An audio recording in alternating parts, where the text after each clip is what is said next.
So now what we've been waiting for our session all about the alternatives to plastics. So you've carefully designed your product using recycled materials and for disassembly, but how do you make your packaging more sustainable?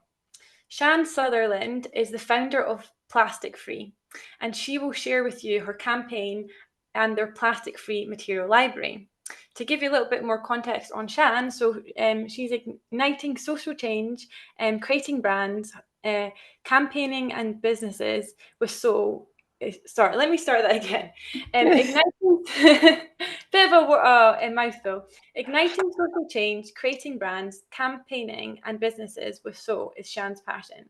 Multi-award winner, including Female Marketer of the Year, CEW Achiever Award, Entrepreneur of the Year, and British Inventor of the Year. Shan is a serial entrepreneur with a varied background in advertising, Michelin star restaurants, film production, and brand creation design agencies.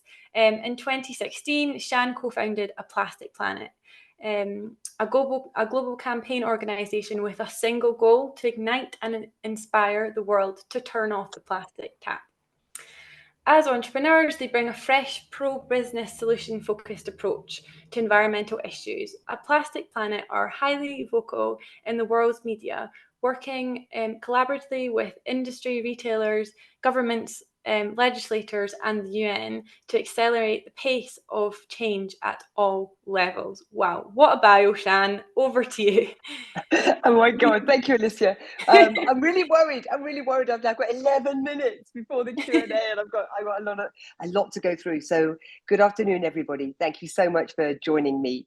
And I'm going to give you a whirlwind little insight into why plastic, I believe, is such an important issue and such a gateway to the climate crisis, how we can fix so much else. If we fix the plastic crisis, we can also fix so much else. So, as you say, my name is Sian Sutherland, co-founder of The Plastic Planet, which started 8 years ago, and more recently Plastic Free, which is the global solutions platform, and anybody can go and have a little look at it on plasticfree.com.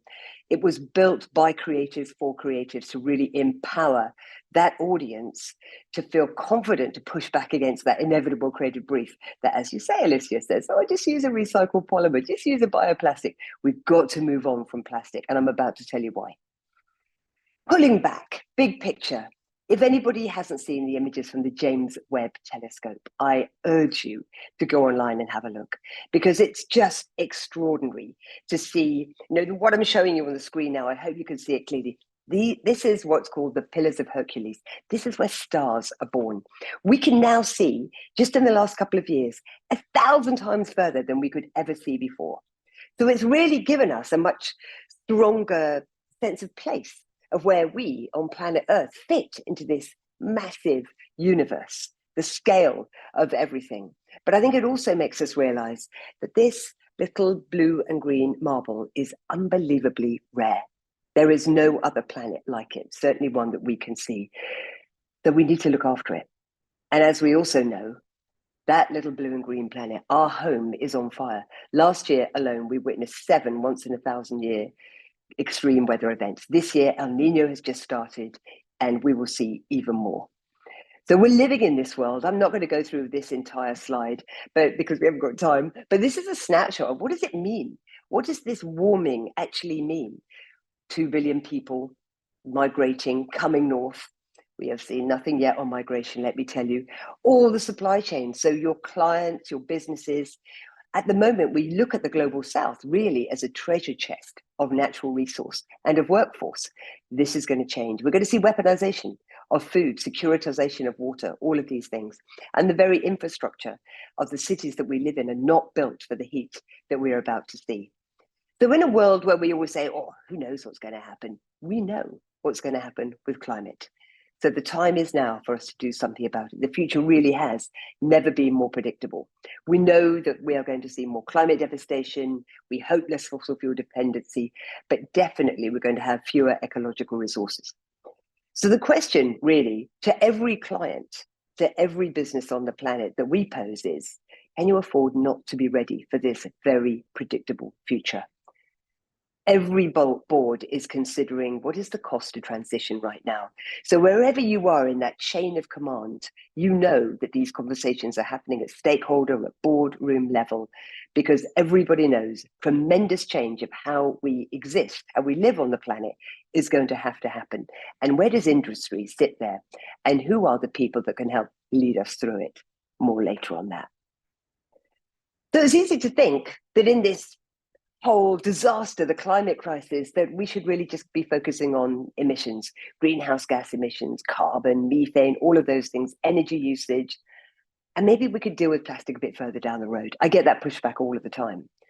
But the reason that plastic is so important is it is recent, it's fixable, and it truly is the gateway to everything. And of course, it's intrinsically connected. That sleight of hand the fossil fuel industry have managed to contrive of thinking we've got plastic crisis over here and the climate crisis here. Plastic is the soft landing for the fossil fuel industry. It is plan B. It is intrinsically connected to the climate crisis. It is a massive emitter of greenhouse gas emissions. As a country, it would be the fifth biggest emitter as a country. So the fifth biggest country globally of greenhouse gas emissions. So don't, when you hear about these LCAs and all about plastic is lighter in carbon, nobody is considering a true life cycle analysis that really includes the toxicity from the minute it's taken out of the ground to the fact it never has an end of life. Global recycling rates are at 9%. I was over in Bangkok last week at The Economist. The new numbers at the Global Plastic Summit were not 9%, much cited stat globally about the amount of recycled plastic in the world. It's 2%. So it's even worse.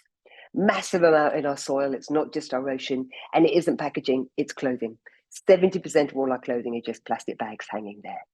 This I've told you already. If the plastics industry were a country, it'd be the fifth biggest. But nothing is slowing down. You would imagine the Daily Mail, ban the bag, all of these different headlines that we see. Every industry has got a plastic pact or pledge. Not a single one of them are on track to hit their plastic commitments.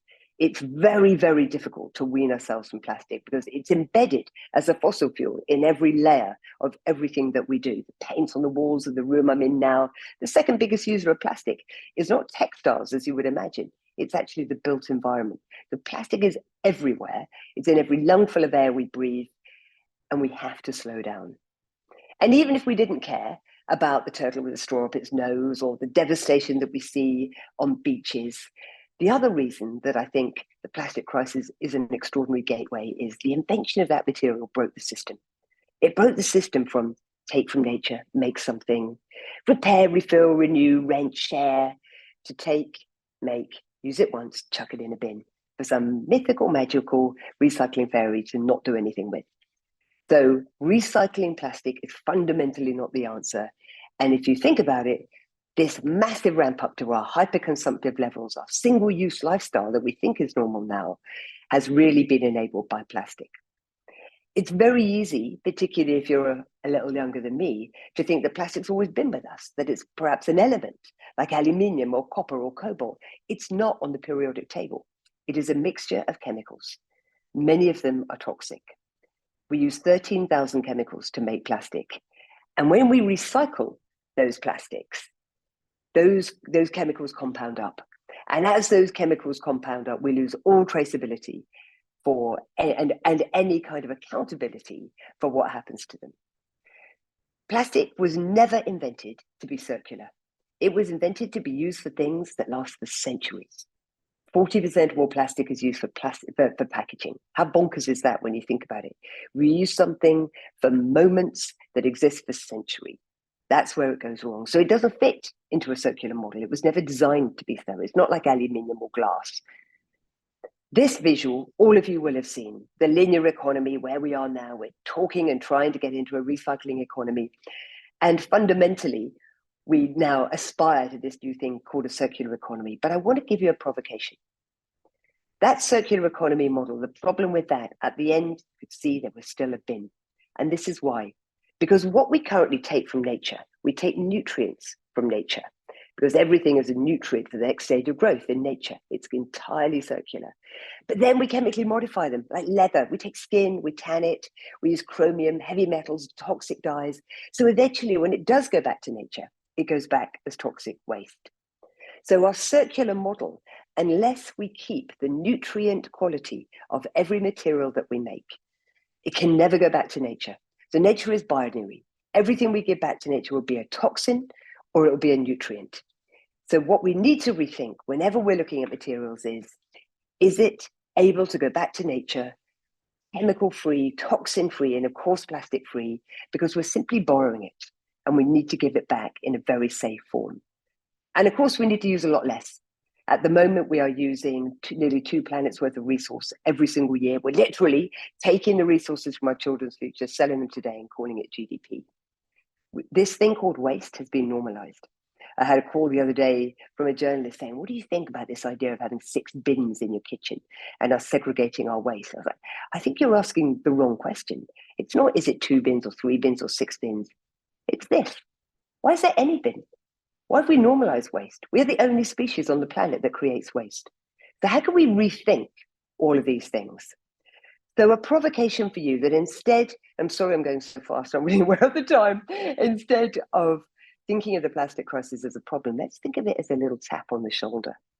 A little like badoof for all of us to wake us up to rethink our entire production and materials systems, because we have stopped inventing new materials since the invention of plastic.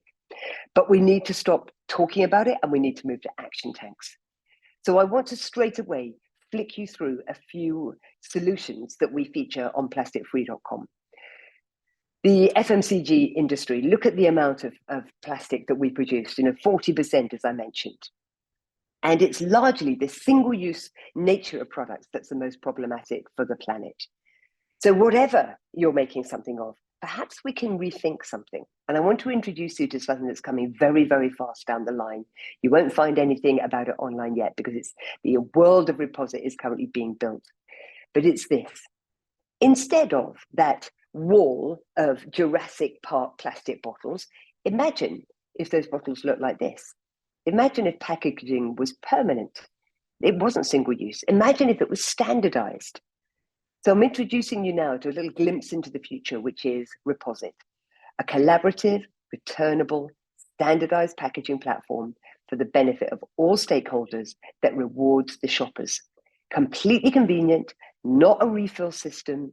Everything you pull from the shelf is pre-filled by the manufacturer, complete quality controlled, but it's in permanent packaging with thousands of drop-off points that then reward you for bringing it back. Here's something that we worked on with Unilever. 1 billion people use a Unilever deodorant. This is the new Dove refillable that launched a couple of years ago, designed by Van Berlo. Stainless steel, feels beautiful in your hand. This just shows how sustainability is not about hairy sandals and knitted armpits. It's about beautiful design. This is where we need designers to really step up. We're working with people like Heinz tomato ketchup on how we can eradicate those. And then we created the platform because we started to realize this fundamental knowledge gap between the 160 million global creatives and the solutions of the future. The materials that are available today, the systems change, all the information that you need in order to push back against that brief that says, just use a biopolymer. So that's when we created Plastic Free, because of course, the only thing that matters now is solutions. If I've got time, let's talk for another 2 minutes because I want to show some new materials. And I think this might be the most interesting thing. And currently I've only talked about the problem and I hate talking about the problem. Yeah, absolutely. Please take a few minutes to talk about the solution aspect side of things as well. And we'll cut the Q&A a little bit shorter, but that's perfect. Lovely. And anybody can find me. I'm very easy to find online and they can ask me questions direct.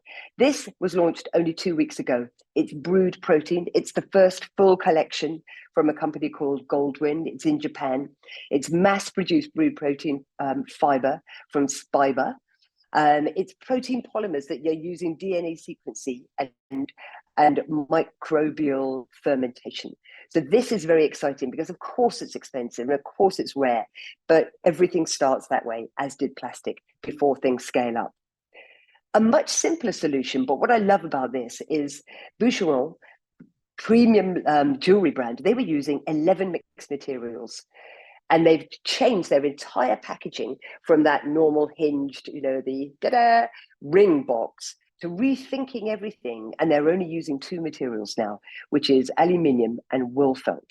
And that's it. No glues, keeping it very, very simple, super pure. This is one of my favorites. To give you an idea of how important this is, we make 160 billion pairs of trainers every single year. It accounts for 1.4% of our carbon budget. And to put that in perspective, aviation is 2.5%. Everybody talks about planes. Nobody talks about trainers. This is the world's first nutrient-based, completely chop it up, feed it into the soil. You could eat it. It wouldn't be tasty, but you could. But it's toxin-free, plastic-free, chemical-free. And it's using all these different materials. It's made by the ex-creative officer of Adidas, who couldn't be doing with the ocean plastic nonsense anymore. And he wanted to prove that you could create a trainer, a sneaker that was actually healthy for nature. So it's using rubber, nutrients, minerals, corn and rice husk, cork powder, coir, all these natural materials so it can go back to earth. I'm very, very determined that designers get involved, not just at the christening of a brand, but at the conception of a brand. Why are you not more involved in how do you deliver the benefits of that product rather than being given another 98% water product that you've then got to put into some kind of a plastic or a metal bottle?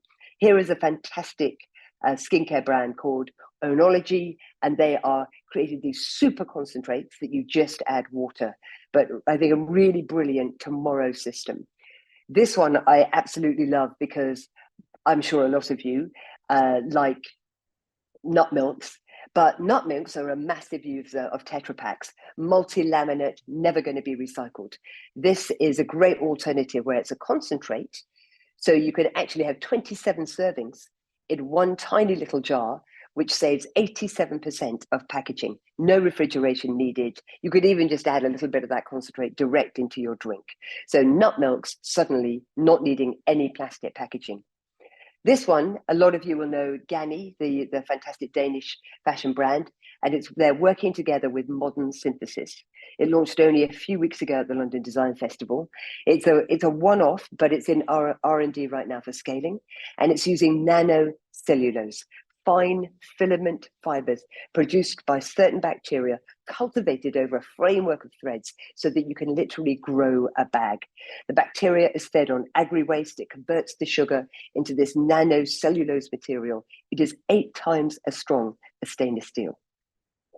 Aluminium, here's a fantastic example of very, very good design, concentrates, waterless products, but look how it's elevated the experience. So this, I think, was a beautiful execution and shows design. And I've just got a couple more. This one, which is, we all know about Nespresso. We all know how fantastic the invention of that was, single dose coffee pods, but we all know about the waste. This is using an oxygen barrier to coat a compressed ball of coffee, so you have no packaging at all. Super smart idea. And then the final one is stretch. Nearly all your clothing have some element of plastic in them to give it stretch. And this is the first innovation from Triaci from LA, and they're actually using natural rubber within the cotton jeans. So you still have the stretch, but it would naturally compost down. I'm going to pause because I've got a few more things to say, but I'd rather just have a moment to see if there's any questions from anybody. Thank you so much, Sian. That was really inspiring and fantastic to see kind of the whole kind of picture of the case studies as well, moving into how to, once you've identified the scale of the problem, and then looking at some beautiful solutions which have been created in real life is beautiful. So thank you very much for that. And also, like you mentioned, the platform itself, very much you can see is designed by designers for designers. It's beautifully created. It's very engaging to use with, and it makes, like something you other aspect you touched on, it makes sustainable design it's so beautiful that it makes it even more kind of engaging to interact with, which is a lovely aspect. Like you've seen with some of these products, you're showing like the kind of the beauty in the design, and then also the sustainability can go hand in hand. So thank you for that. So I will have a look at the chat now on the questions. So a lot of the questions do seem to be around cost point in terms of the price of the price of plastic. So this is one question from an anonymous individual saying, when do you reckon price parity will happen for plastic replacements? Meaning plastic is cheaper, that's why it's used a lot in developing countries. And will other materials be cheap enough to replace plastics? What needs to happen? Yes, it's a great one. And you're right, because we work with businesses like Unilever and Heinz and Reckitt and the mass market. You know, this obviously what I've shown you is some very aspirational things. But then you look at something like Reposit, the reusables, the returnable packaging. One of the metrics that's absolutely key to get right there is we need to be able to lease the packaging to the brands at the same price as they currently pay for their plastic bottle, because otherwise the system won't work. So cost is an absolute barrier historically, but it's pretty soon it's not going to be. A lot of the work that we do is on the Global Plastics Treaty, United Nations. There is a new treaty that's going to come into play by the end of next year, happening at super fast speed. Unlike the Paris Agreement, it's legally binding. So everywhere, every developed and developing country will have their own national action plan to dramatically reduce plastic, and plastic taxes and extended producer responsibility. All of these things are compounding up. So a lot of you will know SAP, the big procurement platform. The head of sustainability said to me the other day, plastic is rapidly becoming switching from being the cheapest product, because it's the most subsidized material in the world by the fossil fuel industry, to actually being something that is no longer viable. So all of these things around human health, the plastic tax, extended producer responsibility, the UN Global Plastics Treaty, a lot of the education that we provide on plasticfree.com empowers you as the creative to be able to say, hey guys, it might seem cheap today, but trust me, tomorrow it is not going to be cheap for all of these reasons. So do not be fooled. There's a huge article actually on plasticfree.com called The True Cost of Plastic that gives you all that ammunition that you need. Because I know it's difficult. At the moment, it's like, but this is fractions of a pence and this is 1 cent. We can't increase the cost. But when they see the risk that is coming down the road of not switching, that's the imperative for them. Great, thank you so much, Sian. So that is exactly at time. I'll have to wrap it up there, but thank you so much for your time. I'm just going to leave with that tiny bar, that QR code, just in case anybody wants to go straight to plasticfree.com and have a look. Perfect. Thank you very much. I'm sorry we didn't get to answer all the questions. Maybe there's potential to have like further dialogue beyond this as well. I would love to do that. It's as you can tell, it's a massive issue. There's so many things that we could unpack. And, you know, we love the guys at the Design Council. Thank you so much for doing what you're doing and giving us this opportunity to speak. And let's do more, because people need information. They need to be empowered. They need confidence to be able to talk to their clients and say, there's a better way. Thank you. Thanks so much, Sian. Thank you so much, everyone. And I'll see you in the next How To.